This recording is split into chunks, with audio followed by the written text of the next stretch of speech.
दोस्तों, एक दिन की बात है जब कर्ण मेरी बड़ी बहन रेखा दीदी से उनके कमरे में गुपचुप बातें कर रहा था। मैं उस वक्त खिड़की के छोटे से रोशनदान से छिपकर उन्हें ताक रहा था। मौका देखते ही मैंने अपने फोन के कैमरे से उनकी कुछ तस्वीरें खींच लीं। कर्ण, जो हमारे पड़ोस में रहने वाला एक नौजवान चित्रकार है, अक्सर रेखा दीदी से छिप छिप कर मिलता था। मुझे उनकी यह गुप्त मुलाकातों का राज पता चल चुका था। इसीलिए तस्वीरें लेते वक्त मैंने खास ख्याल रखा, फोन को साइलेंट पर रखा और कैमरे की आवाज को भी बंद कर दिया। उस समय मेरे पास खुद का कोई बढ़िया कैमरा फोन नहीं था, तो मैंने अपने दोस्त से उसका फोन उधार लिया था। तस्वीरें खींचने के बाद मैंने उन्हें अपने लैपटॉप में ट्रांसफर कर लिया और दोस्त के फोन से सारी तस्वीरें हटा दी। फिर मैंने दोस्त को उसका फोन लौटा दिया। इसके बाद मैंने एक फोटो एडिटिंग टूल का इस्तेमाल करके तस्वीरों की चमक को थोड़ा बढ़ाया, ताकि रेखा दीदी और करण के चेहरे साफ तौर पर नजर आए। फिर मैंने एक रंगीन प्रिंटर से उन तस्वीरों को छाप लिया। अब मुझे बस सही वक्त का इंतजार था। मेरा इरादा था कि इन तस्वीरों को रेखा दीदी के सामने लाकर उन्हें डरा दूं और अपनी बात मनवाने के लिए मजबूर करूं। मैं ऐसी परिस्थिति का इंतजार कर रहा था जब कर्ण शहर से बाहर हो और रेखा दीदी घर में अकेली हो। मुझे डर था कि अगर रेखा दीदी को पहले ही भनक पड़ गई कि मुझे उनकी और कर्ण की सच्चाई पता है, तो वो कर्ण को बता देंगी और दोनों मिलकर मुझसे ये तस्वीरें हटवाने की कोशिश करेंगे। इसलिए मैंने हर कदम सोच समझकर उठाया, ताकि उन्हें मेरे प्लान का जरा भी अंदाजा न हो। लगभग 2 महीने बाद वो सुनहरा मौका आ ही गया। करण एक हफ्ते के लिए अपने गांव गया था और रेखा दीदी घर पर अकेली थी। उस दौरान मम्मी को भी कुछ दिनों के लिए गांव जाना पड़ा था और पापा अपने ऑफिस के काम से शहर से बाहर थे। अब घर में सिर्फ मैं और रेखा दीदी रह गए थे। मुझे लगा कि इससे बेहतर मौका नहीं मिलेगा और मैंने फौरन अपनी योजना पर काम शुरू कर दिया। मैंने रेखा दीदी की तस्वीरों को एक लिफाफे में डाला और उस पर उनके पति का नाम लिख दिया। मैंने ऐसा जताया जैसे ये लिफाफा डाक से आया हो। उस दिन जब मैं कॉलेज से लौटा, तो लिफाफा हाथ में लेकर घर में दाखिल हुआ। मैं सीधा रसोई की ओर गया और वहां से रेखा दीदी को पुकारा। वो अपने कमरे से बाहर आईं। उस वक्त वो नीले रंग का गाउन पहने हुए थीं। उन्हें देखकर मेरे दिल की धड़कन थोड़ी तेज हो गई, लेकिन मैंने खुद को संभाला और लिफाफा उनके हाथ में थमाते हुए कहा, दीदी, ये बाहर रखा था, शायद डाक वाला छोड़ गया है। रेखा दीदी ने थोड़े आश्चर्य से लिफाफे को लिया और उसे गौर से देखने लगी। मैं पास की कुर्सी पर बैठ गया और बोला, देखो ना दीदी, ये किसका हो सकता है? उन्होंने जवाब दिया, पता नहीं, ससुराल से तो ऐसा कुछ नहीं आता। फिर उन्होंने लिफाफा खोला और अंदर की तस्वीरें निकाली। जैसे ही पहली तस्वीर पर उनकी नजर पड़ी, उनकी आंखें चौड़ी हो गईं और चेहरा एकदम पीला पड़ गया। वो डर से कांपने लगी और कुछ बोल नहीं पाई। मैंने धीरे से पूछा, क्या हुआ दीदी, सब ठीक तो है? वो चौंक कर मेरी तरफ देखी और उदासी भरे लहजे में बोली, हाँ। फिर जल्दी से कहा, शायद ये उनके लिए आया है, मैं इसे संभाल लेती हूँ। ये कहते हुए वो तेजी से अपने कमरे की ओर चली गईं। उनके जाने के बाद मुझे थोड़ा सुकून मिला। मैं सोचने लगा कि अब आगे क्या होगा। रेखा दीदी ने तस्वीरें देख ली थीं और उनके चेहरे से साफ पता चल रहा था कि उन्हें गहरा धक्का लगा है। शायद वो मुझसे अपनी भावनाएं छिपाने के लिए कमरे में भाग गई थीं, लेकिन मैंने अपनी योजना को आगे बढ़ाने का फैसला कर लिया था। अब मुझे अपने इरादे को पूरा करना था। हालांकि मन में थोड़ा डर और उत्सुकता दोनों थी कि आगे क्या होने वाला है। फिर मैंने आराम से खाना खाया और अपने कमरे में जाकर बिस्तर पर लेट गया। मैंने सोचा कि रेखा दीदी को थोड़ा वक्त देना चाहिए, ताकि वो अपने आप को संभाल सके। अगले 2 घंटों तक मैं बस यही सोचता रहा कि अब अगला कदम क्या होगा। इसके बाद मैं उठा और रेखा दीदी के कमरे के दरवाजे पर पहुंचकर हल्के से खटखटाया। अंदर से उनकी आवाज आई, क्या है? मैंने कहा, दरवाजा खोलो ना। उन्होंने पूछा, क्यों? मैंने जवाब दिया, मुझे तुमसे कुछ बात करनी है। वो थोड़ी चिढ़कर बोली, अभी मुझे तंग मत करो, मैं थक गई हूँ। मैंने फिर कहा, बस 1 मिनट के लिए खोल दो। थोड़ी देर खामोशी के बाद उन्होंने दरवाजा खोला और मुझे अंदर आने दिया।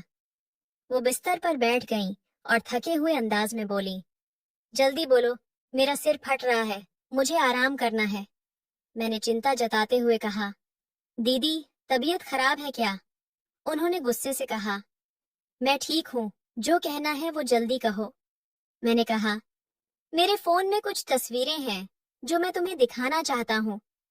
ये सुनते ही वो सतर्क हो गईं और बोली, कैसी तस्वीरें और मुझे क्यों दिखा रहे हो? मैंने हल्के से हंसते हुए कहा, अरे पहले तो देख लो, तुम्हें अच्छी लगेंगी। उन्होंने ठंडे लहजे में कहा, मुझे कुछ नहीं देखना, तुम यहाँ से जाओ। तब मैंने गंभीर होकर कहा, अगर नहीं देखोगी तो बाद में अफसोस होगा। अब वो उलझन में पड़ गईं और बोली, क्या मतलब है तुम्हारा? ठीक है, जल्दी दिखाओ। मैं थोड़ा उत्साहित था, लेकिन नर्वस भी। मैं उनके पास गया, फोन निकाला और गैलरी खोली। रेखा दीदी स्क्रीन की तरफ ध्यान से देख रही थीं। पहली तस्वीर मम्मी की थी, जो रसोई में खाना बना रही थीं। ये देखकर उन्होंने राहत की सांस ली और फोन अपने हाथ में ले लिया। मैंने कहा, आगे की तस्वीरें देखो, बहुत शानदार हैं। वो स्क्रॉल करने लगीं। आगे मम्मी पापा की कुछ आम तस्वीरें थीं, फिर रेखा दीदी और करण की भी कुछ साधारण तस्वीरें थीं। फिर जैसे ही अगली तस्वीर आई, जिसमें वो और करण करीब खड़े थे, उनकी आंखें फैल गईं और वो घबराकर मेरी ओर देखने लगीं। मैंने इशारे से उन्हें अगली तस्वीर देखने को कहा। अगली तस्वीर में वो और करण एक दूसरे को गले लगाए हुए थे। ये देखते ही वो गुस्से में मेरे पास आईं और बोली, बदमाश, ये तस्वीरें तुमने कहाँ से ली? मैंने तेजी से फोन उनके हाथ से छीन लिया। उन्होंने फोन वापस लेने की कोशिश की, लेकिन मैंने उसे अपनी जेब में डाल लिया। वो गुस्से से चीखीं, बेशर्म, ये तस्वीरें कहाँ से लाया? जल्दी बता। मैंने शांति से कहा, मैंने खुद खींची है। ये सुनकर वो हक्की बक्की रह गईं और बोली, कब? कहाँ? कैसे? मैंने शांत लहजे में बताया, मुझे तुम्हारे और करण के बारे में सब पता है। ये तस्वीरें मैंने गोदाम की खिड़की से खींची हैं। ये सुनते ही वो समझ नहीं पाई कि क्या करें और फूट फूट कर रोने लगीं। मेरा सब कुछ खत्म हो गया, मेरी जिंदगी बर्बाद हो गई। वो बड़बड़ाते हुए बिस्तर पर ढह गईं और तकिए में मुंह छिपाकर जोर जोर से रोने लगीं। मैं चुपचाप बिस्तर के किनारे बैठ गया और उन्हें देखता रहा। वो वहीं पड़ी सुबक रही थीं। उनका नीला गाउन उनके शरीर से चिपक गया था, जिससे उनकी शक्ल साफ दिख रही थी। कुछ देर बाद जब उनका रोना थोड़ा कम हुआ, मैंने उनके कंधे पर हाथ रखा और कहा, दीदी, अब बस करो, उठो। लेकिन वो रोती रहीं। थोड़ी देर बाद मैंने फिर कहा, दीदी, मैं ये तस्वीरें किसी को नहीं दिखाऊंगा, मुझ पर यकीन करो। ये सुनकर उन्होंने धीरे से सिर उठाया और मेरी ओर देखा। उनके चेहरे पर गुस्सा साफ दिख रहा था। मैंने कहा, जैसी हो वैसी ही देख रहा हूं। वो तिलमिलाकर बोली, क्या मतलब है तेरा? मैंने कहा, जिस तरह तुम करण के साथ रहती हो, उसी की बात कर रहा हूं। उन्होंने गुस्से से कहा, तू मुझसे ऐसी बेहुदा बातें कैसे कर सकता है? मैं तेरी दीदी हूं। मैंने शांत स्वर में कहा, क्या ये बात गलत है? वो झल्ला कर बोली, करण के साथ जो होता है वो अलग है, लेकिन तू मेरा भाई है, तुझे ऐसा नहीं कहना चाहिए। मैंने उन्हें ताना मारते हुए कहा, जब करण के साथ थी तब तुम्हारी इज्जत कहाँ गई थी? इस पर उन्होंने गुस्से से जवाब दिया, उसने मुझे मजबूर किया था। फिर धीरे से बोली, देख रवि, पहली बार मजबूरी में हुआ था, लेकिन बाद में मैं खुद उससे जुड़ गई। प्लीज रवि, अब ये सब बंद कर दे। मैंने ठंडे लहजे में कहा, ठीक है, कुछ नहीं कहता, लेकिन ये तस्वीरें मैं अपने पास रखूंगा। जरूरत पड़ी तो इन्हें छपवाकर डाक से भेज दूंगा। ये सुनकर वो सिर झुकाकर फिर से रोने लगी। उन्हें इस हाल में देखकर मेरे मन में दो विचार आए, या तो उन्हें ऐसे ही छोड़ दूं या फिर उन्हें पूरी तरह अपने काबू में कर लूं।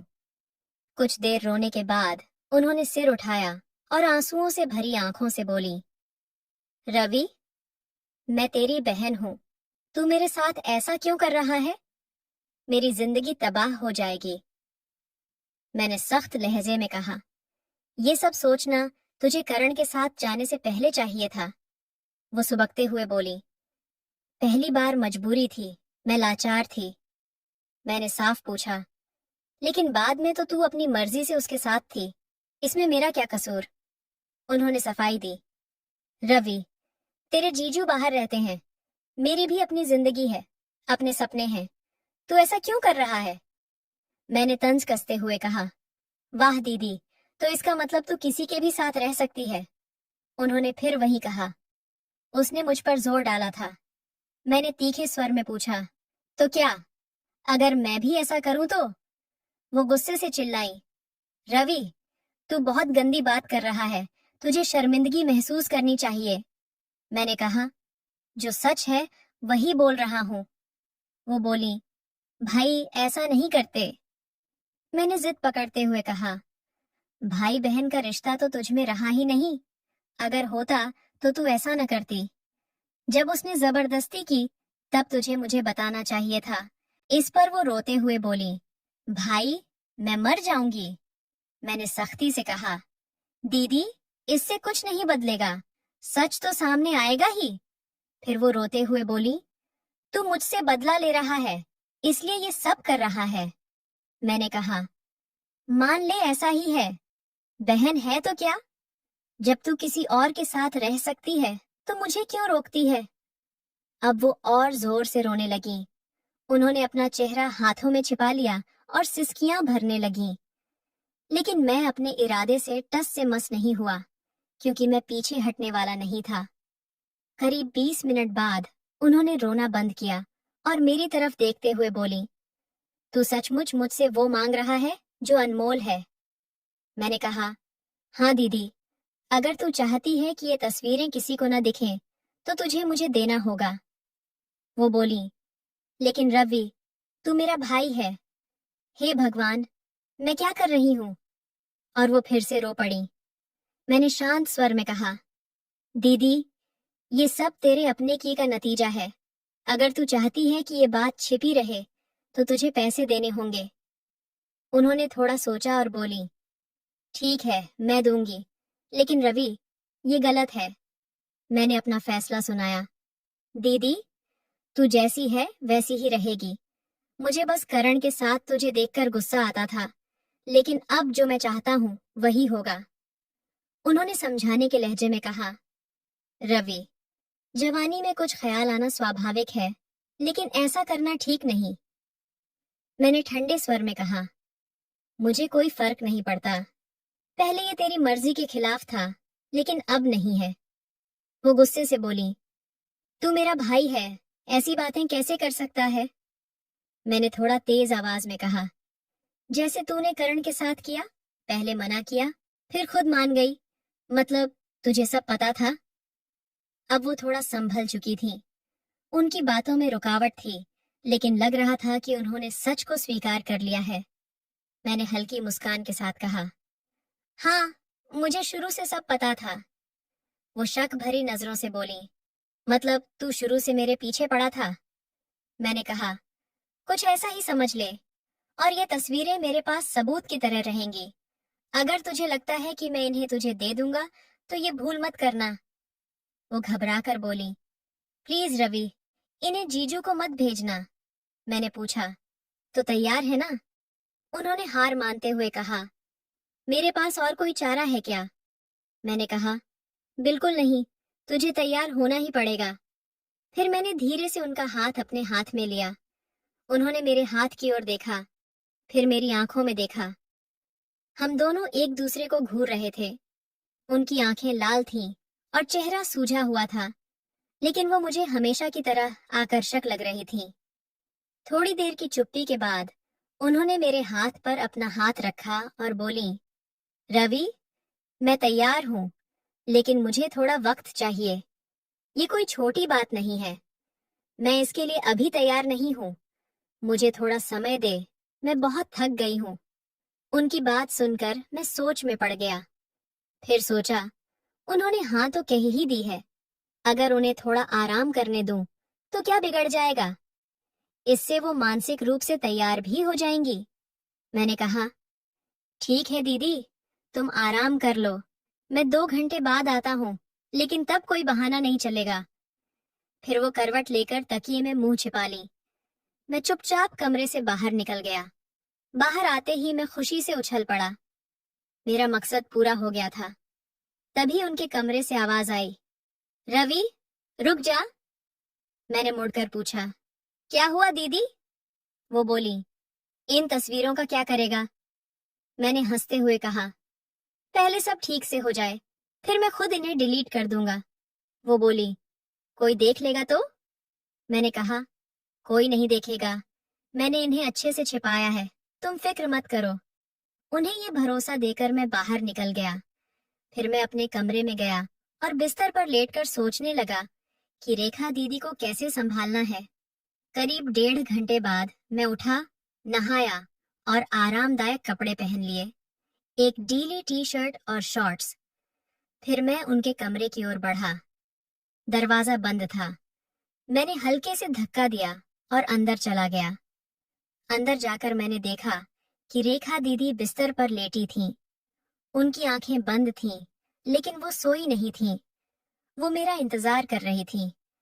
मैंने धीमे स्वर में कहा, रेखा दीदी। उन्होंने आंखें नहीं खोली, लेकिन जवाब दिया, क्या है? मैंने पूछा, आंखें बंद करके क्यों लेटी हो? वो बोली, तो क्या करूं, तुझे मुझसे बात जो करनी है। मैंने कहा, हाँ, लेकिन आंखें बंद होंगी तो कैसे बात होगी? वो बोली, क्या मेरी आंखों से बात करेगा? मैंने कहा, नहीं, पर मेरी बात पूरी होने से पहले वो बोली, देख रवि, वक्त मत बर्बाद कर, इसलिए तो मैं यहाँ तैयार होकर लेटी हूँ। मैंने हिचकते हुए कहा, दीदी, ये सब सही नहीं लग रहा। वो बोली, तुझे नहीं लग रहा होगा, लेकिन मुझे अब सब समझ आ गया है। ये सब तेरी वजह से हुआ है। मैंने पूछा, क्या अब तुम तैयार हो? उन्होंने कहा, नहीं, लेकिन मेरे पास और रास्ता क्या है, इसीलिए तू इससे कुछ सबक ले ले। लेकिन याद रख, तू मेरा भाई है। मैं तेरे साथ ऐसा नहीं सोच सकती। मैंने कहा, पहले भी तूने ऐसा ही कहा था, लेकिन बाद में तूने खुद माना ना। वो बोली, वो दूसरी बात थी, लेकिन तू मेरा भाई है।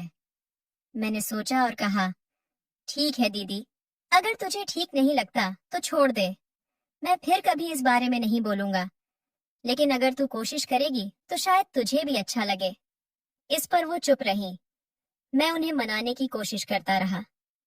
तो दोस्तों, ये थी हमारी आज की कहानी। आपको ये कैसी लगी? कमेंट में जरूर बताएं। अगर पसंद आई हो तो लाइक करें और अपने दोस्तों के साथ शेयर करें।